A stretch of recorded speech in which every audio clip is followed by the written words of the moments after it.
Brian and Tommy work with inspection and cleaning sewer pipelines.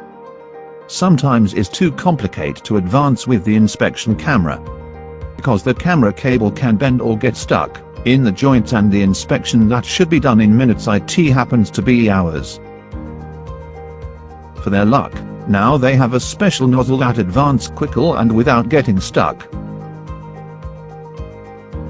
Also, they can inspect better the pipelines with the possibility to run and insert the camera through the branches. Now Brian and Tommy perform better at their job, saving time and money.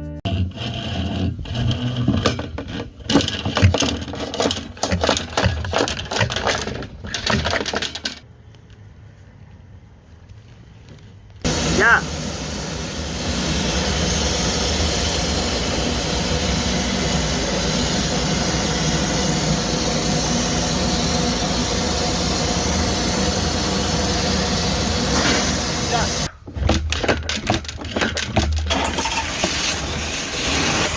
Ja.